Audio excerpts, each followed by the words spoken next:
Hey, what is going on, guys? XpertFusion here, and today I want to give you guys my review for The Walking Dead Season 9, Episode 4, which is titled The Obliged.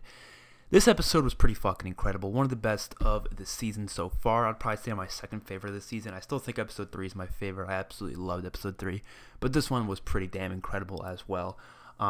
Let's talk about everything. So let's start off with talking about Michonne and Negan scenes. We'll get to the Rick stuff in a little bit. That's obviously the most insane, exciting stuff about the episode. Well, not really exciting, kind of depressing, but you get what I mean. Michonne and Negan stuff was great. I liked how they had the conversations. You know, he's not going to have the conversations with Carl, so he might as well have it with somebody. And Michonne definitely fits the portion of who I would want to be talking to Negan, especially because if Rick's not going to be around for later episodes in the season, it would be nice to have someone have that connection to him in some way, and looks like they're giving it to Michonne, which I am completely fine with. Michonne overall, this episode is pretty great. I like how she's getting along with Judith, obviously, because she might only be Judith's only parent, well, sort of parent, for a while, which kind of is saddening, but at the same time, you know, good for Michonne. Well, not good for Michonne. You get what I mean. Then we had little stuff with Maggie in the beginning, which I am still loving Maggie's character. Not that I agree with her at all. I disagree with her completely, but I am a rational person, so I'm able to love a character while still not agreeing with what they do. And at this point, I don't agree with what she's trying to do. I don't agree with what Negan's trying to do either, or what he did try to do, what he did do actually, but I still love his character. And I think people have to understand that you can love characters but still not agree with their decisions or who they are as a person. You can go against their, personal beliefs, but still love the character and just love to watch him on screen. So I don't know how they're going to get rid of Maggie. That's also interesting. Since obviously she's coming back in Season 10, we know that, but they still haven't hinted anything really at how Maggie's going to leave. It has to do with the helicopter, I don't know, but it looks like Jadis just booked it, so I don't know if she's going to come back in this episode or whatever, but we'll have to wait and see on that. Then we have the Rick and Daryl stuff. Oh, well, let's talk about the Carol stuff too. They kind of just ended that on a complete cliffhanger with what the hell happened at the camp. We saw Carol knock down the guy named Jed to the floor, and then Regina and her people came out of the woods, and then gunshots started ensuing. The horse ran off, and that's all that happened. So who died? I don't know. I don't know who shot who first, or where the bullets came from, or what happened there. I hope they show the entire shooting, not just the aftermath. I hope they actually show what happened during it in this next episode so we can actually see what happened for our own eyes, which would be nice. But I'm interested to see who died in that situation. I'm assuming at least a few died. Maybe Jed probably died. Maybe that one dude that was kind of friends with Jed and was in the woods with Carol and Rick. That guy probably died. Probably a couple unnamed people as well that we don't really care about. But I don't think anyone major died. I don't think so, at least.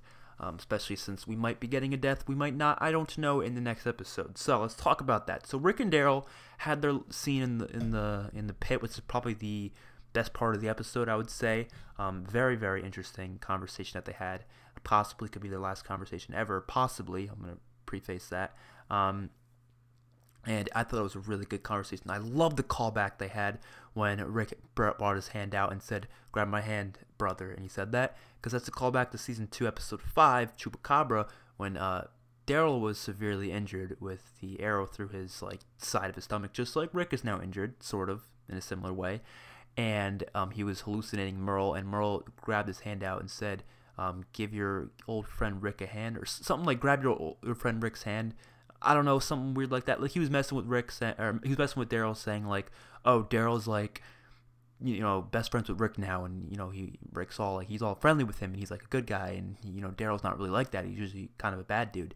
I like that parallel here, and I like how Rick said, "Grab my hand, brother." I fucking love their relationship, and I don't know, man. I made the whole video about Rick not dying. I even, had a whole thing about it, and I had so many people disagree with me. People said, "No, he's dead, get over it," all this type of stuff. There's fuckery going on here. I don't believe it yet. And the thing that's turning me away from, the only thing that's turning me away from actually hoping that he might live is the fact that they call it his final episodes. Now, if they were to just leave his death open-ended and he would have never come back, I would not like that at all. Because it would just be like, well, what happened to Rick? What, we're just going to forget about him forever? I would hate that. I would actually hate that. But him dying, I wouldn't like either. So, what do I want? Personally, I want him to leave for a little bit and come back. But at the same time, I just don't think that's going to happen because they're calling it his final episodes. This is honestly what I believe. If they leave his death open-ended, like a lot of people are predicting, a lot of people have been speculating. Personally, I have been speculating. If they were to do that, you might wonder why the hell would they do that, you know? Why would they call it his final episode as well? I think it's because they actually don't know what they're going to do with Rick. They don't know if they're going to continue him. They don't know if they're going to just forget about him. So they want to leave him open-ended, so just in case they want to bring him back, they can. But if they don't have the ability to, then they won't. I think maybe Andrew Lincoln told them to keep his death open-ended. So if he wants to come back, he will, but if he doesn't, he won't. So kind of giving him the freedom of choice. Now, I'm not going to say I hate Andy Lincoln for that. You know, he's a good guy. I can't call him a bad person, but if that is the case, that's kind of shitty of him. I'm not going to lie. I don't know if that is the case. I'm just speculating. It's probably not the case at all, but if it is, that's very shitty. That's why I don't think it's the case, because I really don't think Andrew Lincoln would do something like that. Personally, like if I was Andrew Lincoln, I'm not in the same position as him, but I would stay for at least after the Whisper of War. Now, I don't know how fond Andrew Lincoln is of the comics. I don't know if he reads them. I know he says he doesn't watch the show because it kind of takes him out of the character. I don't know if him watching the show would change his mind or anything, but you know, the comics, Rick's arc in the comics is not something that we necessarily need. But it's something that would just do so much good for the show that not having it is going to feel really, really just out of place. And I think it's important to note that it's not Rick Grimes' story. We know that by now. It's not. It's everyone's story. It's not like even the bigger shows out there, like not bigger shows, even the smaller shows that aren't really small. They're popular, but they're still small based on the fact that they only gone for a few seasons, like Breaking Bad, for example. In smaller in cast, you know, in the cast, it's a small cast.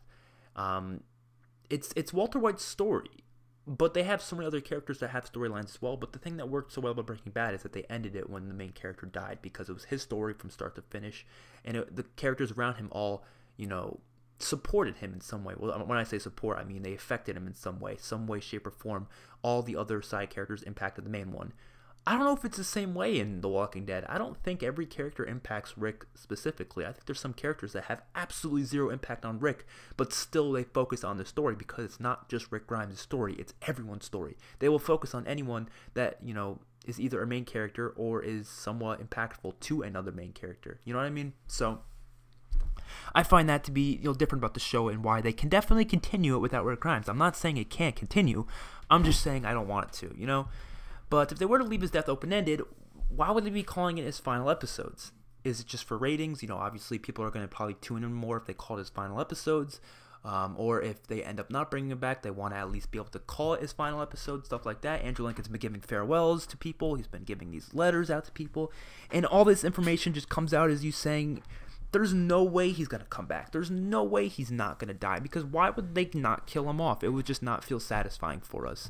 But then at the same time, you see all this fuckery, like articles of people saying stuff like Rick Grimes' story's not over, he can come back, and you're just like, what is happening? So I am really nervous, really intrigued, really freaked out over what the hell is going to happen in episode 5. But looking at the goddamn promo and just the fact that Scott Gimpl's writing it, I am so excited for episode 5. And you might be wondering, why do I say Scott Gimple writing it? Why am I excited for that? Because Scott Gimple has written the best episodes in the show. And whether or not you like him, you have to get over your complaining. Now, people blame him for Carl's death. You got to realize all the writers were in on it. Now, personally, I don't think that's just something you should call this so shit for or say it was a bad decision. You know, your opinion, yeah, but I personally don't believe that.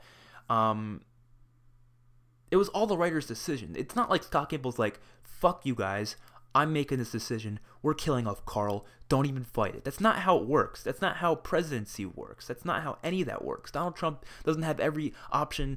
He can't do whatever he wants. He has to have approval Congress for different decisions, stuff like that. There's obviously certain things he can do on his own, but obviously certain things he can't. Same way with writers. The showrunner does not have all the decisions. Angela Kang does not have all the power in season 9. She does not. She can't do everything in her power. So if something bad happens, like that you don't like in the writing, you can't blame her. And if something amazing happens, you can't really praise her. I mean, yeah, you can do either or. I'm not saying you can't. I'm just saying you shouldn't. You should praise all the writers, or you should go against all the writers as a whole. Not obviously as a whole, but in general. Like Carl's decision, I guarantee you all the writers had a say in it. Now, I'm not saying all the writers agreed with it. Maybe some of the great writers didn't. But usually they go by majority rule, and they talk about it. They go over it. They say what would be the best for the story. And then the showrunner usually is the one to come out with the main decision, yes. But you can't act like he was the only one who came up with it, or the only one who was involved in it. Even Robert Kirkman said he was okay with it, and he was good with it. So, you know, I don't understand people hating on Scott Gimple. They're saying episode 5 is going to be shit just because he's writing it. It's just, that's wrong. That's wrong. That's wrong. Completely wrong. If you look at the episodes Scott Gimple's written, he's written some of the best in the series, and they're even the best rated in the series. So not just my personal opinion, the best. I'm saying even the best rated in the series on IMDb and on, you know, different Rotten Tomatoes scoring and stuff like that. Even though I don't really count those scorings as reliable because people just spam 1 out of 10 wherever they want. At the same time, it's just, you know, people use them for sources, so I'm gonna use them for sources just in the same way they would, you know what I'm saying? And then we had Rick obviously getting impaled, which I did like how they did it, but at the same time, I don't know, because it could have been so easily avoided. It's like such like a random death, not death, but random, you know, injury. Like, I'm glad they didn't have it being Daryl's fault, though, even though you could say this is somehow Daryl's fault in some way, shape, or form. You can. It's not directly his fault. It's kind of indirectly his fault, but still kind of his fault. Like, if he didn't take him that direction, he wouldn't have gotten impaled. Obviously, the horse wouldn't have knocked his ass off. But I think it's the horse's fault. Honestly, just fucking kill that horse, dude. That horse is just a piece of shit.